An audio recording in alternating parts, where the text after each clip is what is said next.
The Galactic Archive occupied a space station the size of a small moon, which was fitting because it contained approximately the same amount of gravity-defying hubris.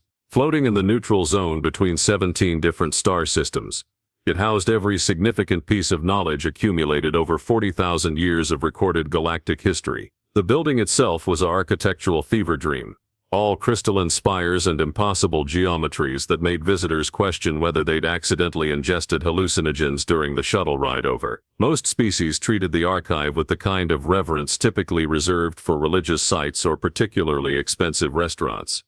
They whispered in its halls. They wore ceremonial garments. They performed elaborate purification rituals before touching anything older than their great-grandparents.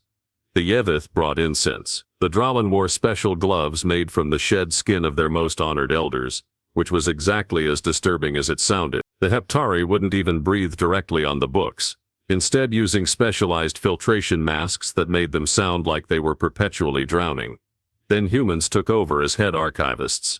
And things got weird. The current head librarian was a woman in her early 30s who treated priceless texts with roughly the same level of ceremony most people reserved for grocery lists. She wore comfortable shoes, which was apparently a controversial choice among species who believed proper footwear involved either anti-gravity levitation or ceremonial talons. Her office was a disaster of coffee mugs, half-eaten sandwiches and books stacked in piles that violated at least 3 laws of physics. She had once used a first-edition cultivation philosophy of the ancient priors as a coaster. The priors had nearly declared war. This morning she was having tea. Not ceremonial tea. Not meditation tea. Just regular black tea in a chipped mug that read, "I'm silently correcting your grammar in Earth Standard English." She had her feet propped on a desk that held a datapad displaying 37 overdue return notices, each one representing a diplomatic incident waiting to happen, and she was reading a thriller novel that had absolutely nothing to do with archival science. The door chimed, then it chimed again, then it played what sounded like an entire orchestral movement, because the Fenris delegation believed in announcing themselves with the gravitas they deserved. "It's open," she called, not looking up from her book. The door slid aside to reveal 6 Fenris diplomats in full ceremonial armor, which seemed like overkill for a library visit but was apparently standard operating procedure for a species that approached everything with military precision. They were tall, reptilian, with scales that shimmered in colors that human eyes couldn't quite process. Their leader stepped forward, his crest fully extended in what was either a sign of respect or impending violence. With the Fenris it was honestly hard to tell. "Honored keeper of knowledge," he began, his voice resonating with harmonics that suggested he'd practiced this speech. "We, the Fenris Diplomatic Corps, have come to—" "Yeah, hi, give me a second." The librarian held up one finger without looking away from her page. "Someone's about to get murdered and I need to see if I guessed right." The silence that followed could have been weaponized. One of the junior diplomats made a choking sound that his translator rendered as mortally offended chittering. The delegation's leader stood frozen, his prepared speech apparently derailing somewhere between his brain and his vocal cords. She finished her paragraph, dog-eared the page, and finally looked up. "Sorry, what were you saying?" "Honored something. We have come to retrieve the Text of Unmaking," the leader managed, his harmonics now carrying distinctly strained undertones. "The Council has authorized its removal from the archive for—" "Oh, that thing. Yeah, Section 7, Row 42. Third shelf from the bottom. You'll need clearance forms 17B through 17G, a signed waiver from your planetary government, and proof that you've read the handling guidelines." She took a sip of tea. "Fair warning, the handling guidelines are about 600 pages long and super boring." The Fenris leader's crest flattened. "You jest. The Text of Unmaking is one of the most dangerous artifacts in the known galaxy. Surely it is kept in a secured vault with appropriate safeguards and it's on a shelf with the other books." She set down her mug. "Look, I know you guys like to make everything dramatic, but it's just a book. A really dangerous book that could theoretically destabilize space-time if used incorrectly. Sure, but still just a book. We've got it filed under apocalyptic technologies, subcategory, please don't, which is a section that's gotten surprisingly large since we took over. Filed under—" The translator struggled with the next few seconds of Fenris expression. "You treat the Text of Unmaking with the same system you use for common references." "Well, yeah. Otherwise how would anyone find it?" She stood, stretching in a way that made several diplomats look away in what might have been embarrassment or horror. Come on, I'll show you. Fair warning, there's some construction in Section 7. We're installing better lighting, because the Heptari kept complaining they couldn't read the spines in the dark. Which, I mean, maybe develop better eyesight. But apparently that's speciesist to say. She walked out of her office, still carrying her tea, leaving 6 highly trained diplomatic officials standing in confused silence. One of them finally spoke. Should we follow? I believe that was an invitation, their leader said, though his harmonics suggested he wasn't entirely certain. They found her halfway down corridor 12, chatting with a youth maintenance worker about the weather control systems while simultaneously signing off on a data pad and drinking her tea. She managed all 3 activities with the kind of casual multitasking that made species who required focused meditation for simple tasks deeply uncomfortable. The thing about the Text of Unmaking, she said as the Fenris delegation caught up, is that everyone thinks it's some kind of evil artifact, but really it's just incredibly poorly written instructions for a matter compression device. The unmaking part only happens if you skip steps 3 through 17 and ignore all the safety warnings, which, admittedly, the original civilization did, which is why they don't exist anymore. But that's more a testament to bad reading comprehension than inherent evil. You have read the Text of Unmaking. The Fenris leader sounded genuinely shocked. Well, yeah, I'm the head librarian. I've read everything. That's literally my job. She turned a corner, somehow not spilling a drop of tea despite the abrupt movement. Most of it's pretty boring, honest. Do you know how many civilizations have independently discovered faster than light travel? 37. Do you know how many of those discoveries were actually interesting? 2. The rest are just variations on we found a way to cheat physics by doing extremely complicated math. They entered Section 7, which looked exactly like a library, and nothing like a high-security vault. There were shelves, there were books, there were a few floating data terminals and some chairs that adjusted to different species anatomy. A Heptari scholar was reading in one corner, her filtration mask making soft wheezing sounds. Row 42, the librarian said, walking down an aisle with the confidence of someone who knew exactly where everything was despite the apparent chaos. 3rd shelf, from the bottom. Here we go. She stopped in front of a shelf that held, among other things, several apocalypse-class texts sandwiched between a cookbook and someone's self-published memoir about achieving enlightenment through interpretive dance. The Fenris delegation stared. That, their leader said slowly, is the Text of Unmaking. Sitting on a shelf, next to the Art of Yuvith cuisine. Yeah, the cookbook's pretty good actually. I made that noodle dish last week. She reached for the text, which caused all 6 diplomats to flinch simultaneously. Oh, calm down, it's fine. The dangerous part is reading it, and then building the device. The book itself won't hurt you. She pulled the ancient tome from the shelf with one hand, still holding her tea in the other, and flipped it open to a random page. See? Instruction. Very dangerous instructions, granted, but just instructions. No mystical energy, no reality warping radiation. No curse that'll kill everyone in a 5-mile radius, just really bad advice on matter manipulation. The senior diplomat looked like he might need to sit down. The Fenris Empire has sent 3 separate expeditions to retrieve this text over the last century. All were told it was too dangerous to be moved, too sacred to be handled by anyone except the most trained. Yeah, the last head archivist was Heptari. They're super into all that ceremonial stuff. She closed the book. You guys should have asked when I took over. I would have just mailed it to you. Mailed. The Text of Unmaking. Sure. Insured shipping. Signature required. The whole thing. Would have saved you a trip. The diplomat's translator gave up entirely for a few seconds, producing only a sound like grinding gears. Anyway, the librarian continued, I'm going to need those forms before I can release this to you. Galactic Archive Regulations. Section. That's when the Drowland delegation arrived, their crystalline forms refracting the corridor lights into dizzying patterns, and announced that they too had come to claim the Text of Unmaking. The librarian looked at the Drowland, then at the Fenris, then at her tea. She took a long deliberate sip while both delegations stared at each other with the kind of tension that typically preceded interstellar incidents. So, she said eventually, this is awkward. The Drowland spokesperson, a being whose name translated roughly to harmonious frequency of crystal resonance 17, but who probably answered to something shorter at home, extended several geometric appendages in what passed for a formal gesture among their kind. The Drowlin Collective has rightful claim to the Text of Unmaking. It was created by the precursor civilization that once inhabited what is now Drowlin space.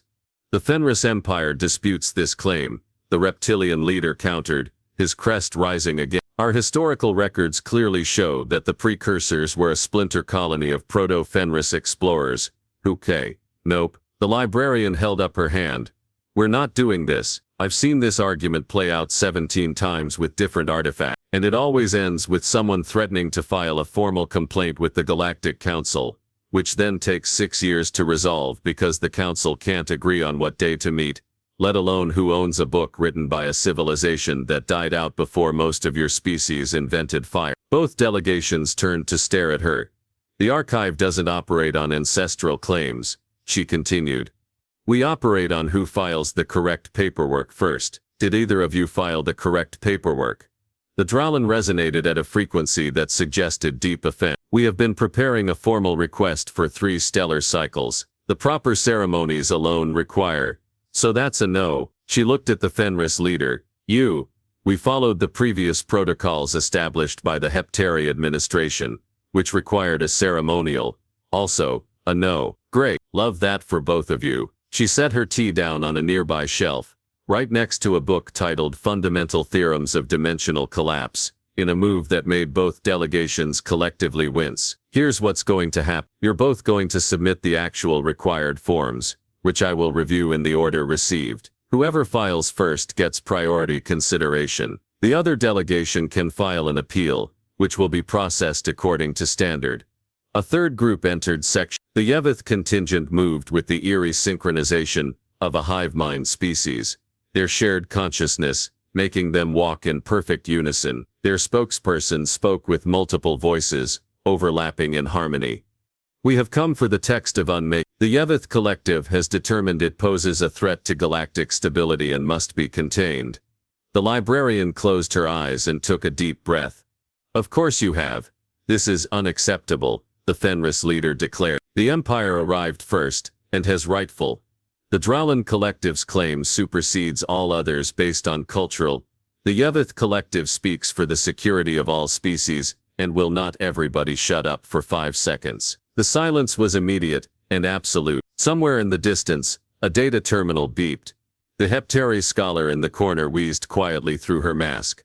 The librarian picked up her tea again, took another sip, and then did something that would be discussed in diplomatic circles for the next decade. She tossed the Text of Unmaking into the air. It spun, this ancient artifact containing knowledge that had destroyed an entire civilization, tumbling end over end, through the climate-controlled air of section. The 3 delegations lunged forward simultaneously, a tangle of scales and crystal in synchronized movement, all desperately trying to catch the falling tome.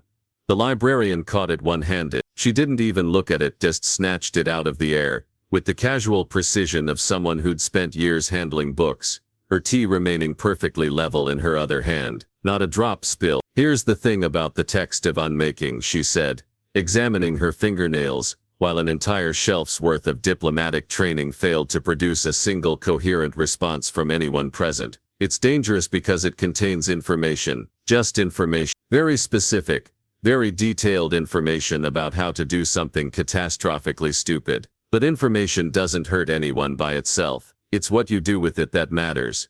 She opened the book again, flipping through pages covered in symbols that predated most modern languages. The precursors wrote this as a warning, not an instruction manual. They described exactly how they destroyed themselves, so nobody else would make the same mistake. But everyone who wants this book, they want it because they think they can succeed where the precursors fail. They think they're smarter, more careful, more worthy.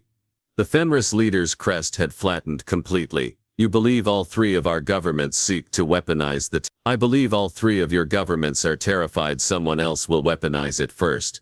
Which is basically the same thing with extra steps. She snapped the book shut. And I believe that humans were given custodianship of this archive, because we understand something fundamental about knowledge that most species don't. And what is that? The Draulen's crystalline structure chimed with curiosity.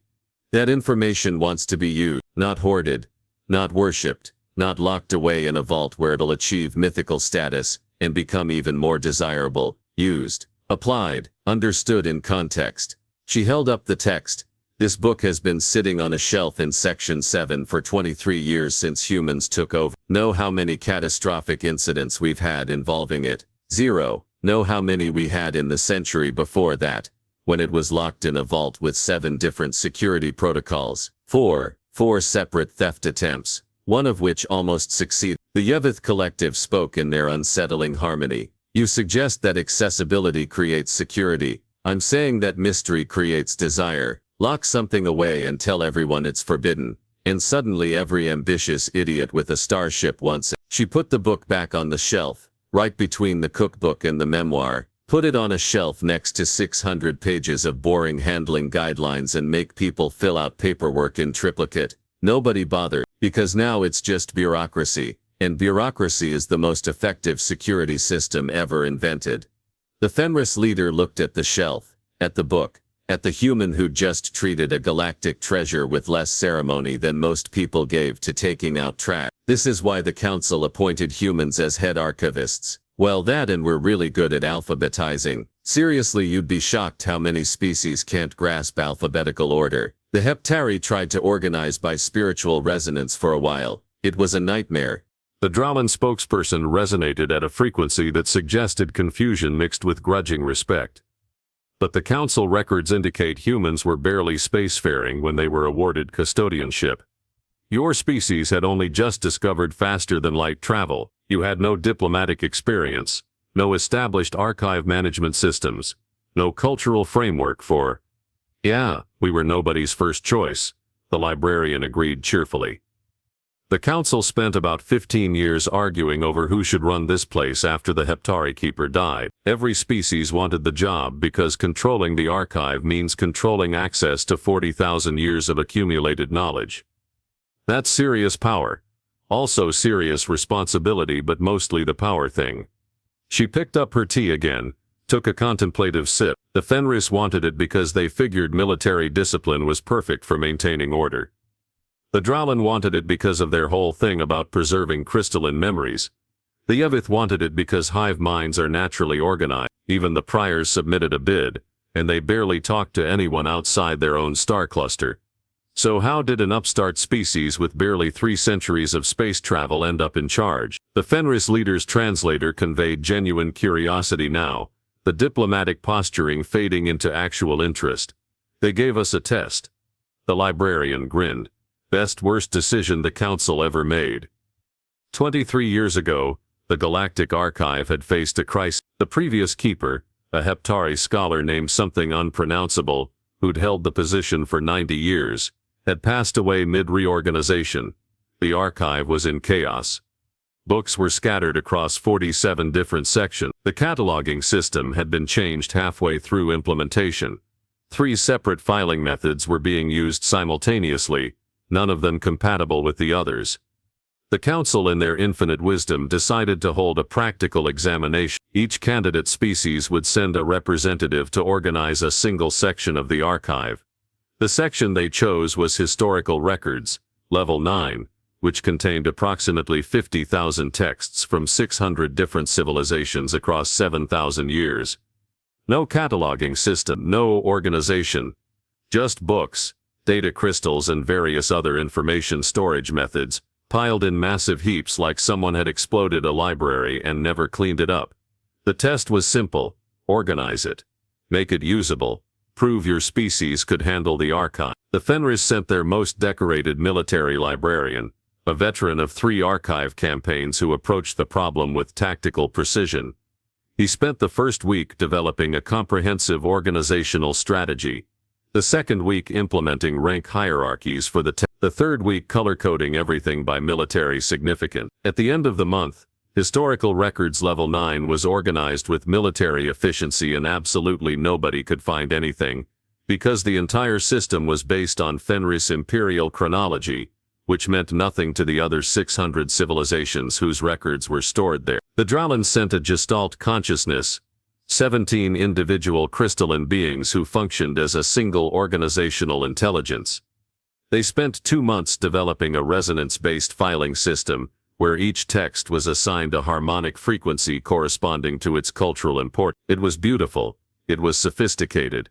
It required special equipment that only Dralin could use, and the harmonic frequencies kept shifting based on the crystal's emotional states, which meant the location of any given text changed daily. The Yevith sent their best, a collective of 600 individual units sharing one mind. They organized historical records level 9 in 6 days, perfect alphabetical order, cross-referenced by date, author and subject matter. Flawless execution. The problem was they'd organized it according to Yevith linguistic structures, which were based on chemical scent markers that other species couldn't detect. The books were technically organized, but good luck finding anything without a Yevith nose. 12 other species, 12 other systems that worked perfectly for the species that created them, and utterly failed for everyone else. Then Earth sent a candidate, not their best academic, not their most accomplished scholar, not even someone with formal library science training. They sent a 28-year-old, who'd been working at a public library in a mid-sized city, who'd learned archive management by handling everything from ancient manuscripts to digital databases, to angry patrons who insisted the library was hiding books from them specifically. She walked into Historical Records Level 9, looked at the chaos, and said something that would become legendary in archive management circles. "Oh, this is just like when the kids section exploded."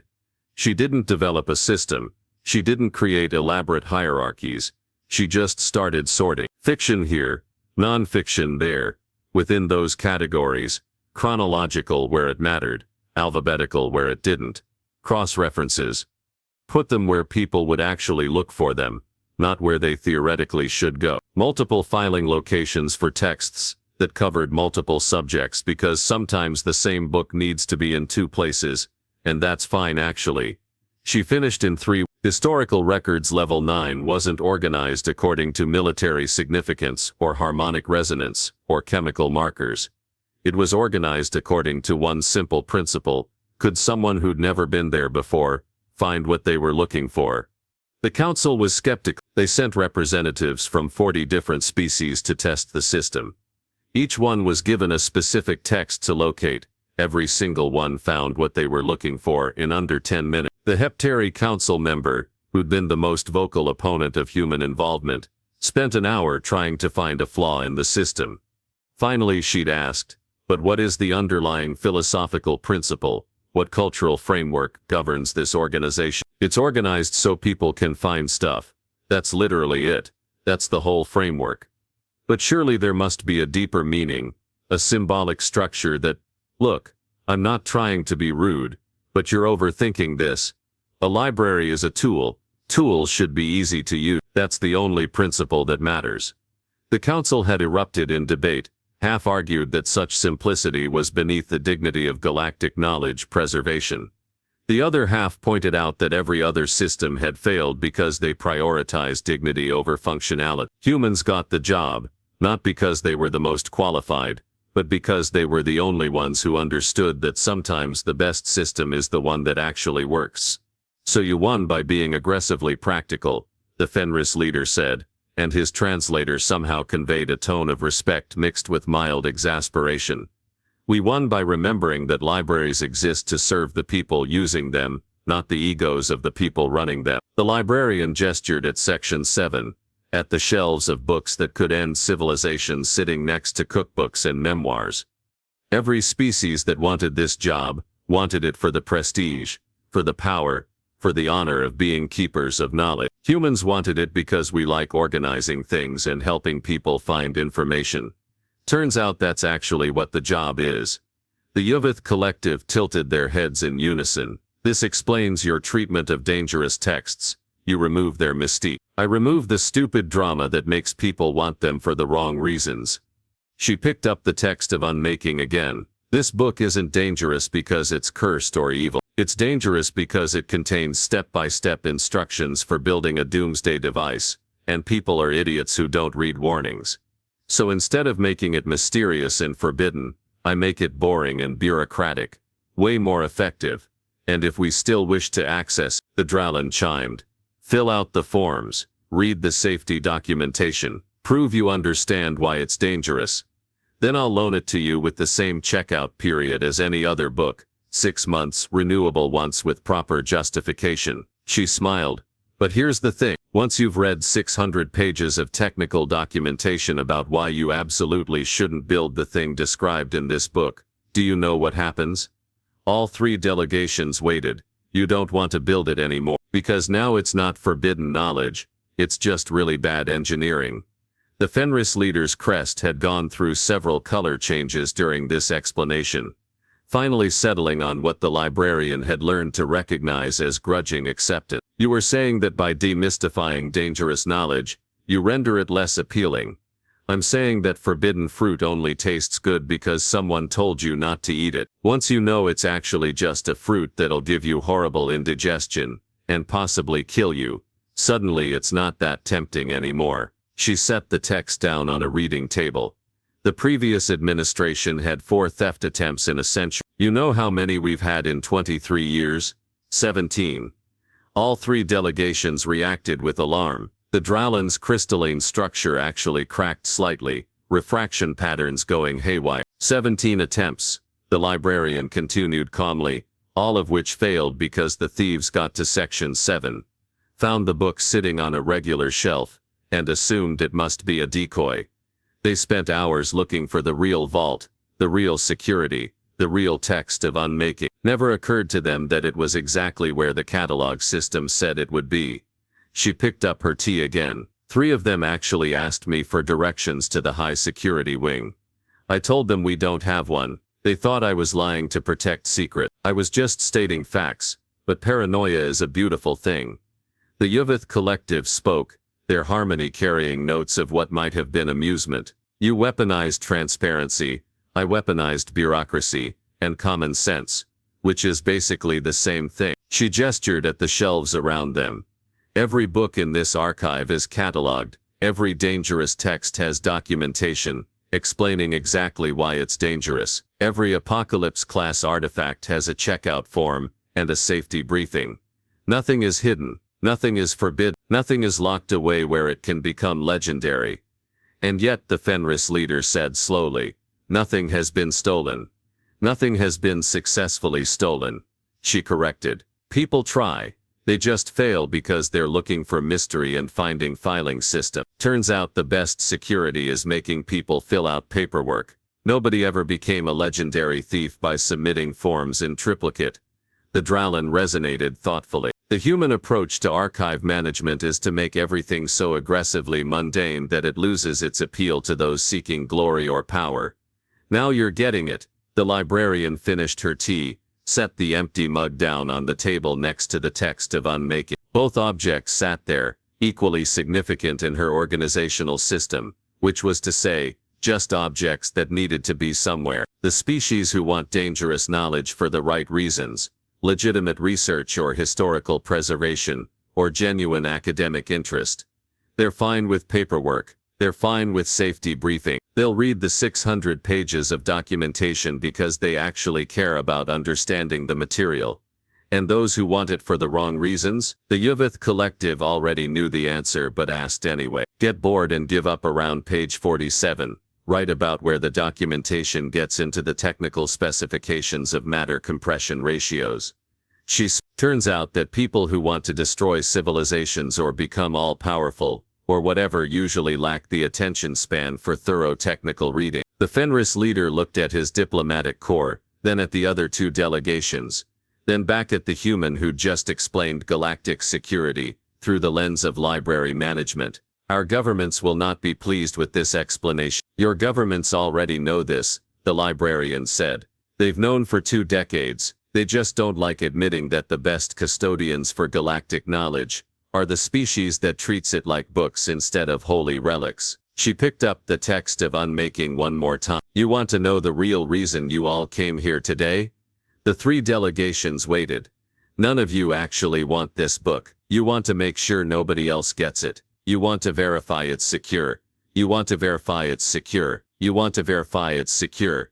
You want to confirm that humans are taking proper care of the dangerous stuff. She held up the ancient tome. And you're right to check. This thing is catastrophically dangerous in the wrong hands, which is why it's on a shelf where I can see it, not in a vault where I can't. She walked back to the shelf, slotted the Text of Unmaking back into its proper position, between the cookbook and the memoir. It's been sitting here for 23 years. I walk past it every day. I know exactly where it is. I know who checks it out when they return it, and what condition it's in. I know more about the movements of this book than the previous administration knew when it was locked in a vault with 7 security protocols. Because you removed the security, the Drowlin still sounded skeptical. Because I removed the mystique. Security through obscurity doesn't work when the thing you're protecting is literally in a catalog that everyone can access. But security through tedious documentation and bureaucratic process, that's ironclad. She gestured at the shelf. This book has been available to anyone with the patience to fill out forms for 2 decades. Know how many people have actually checked it out?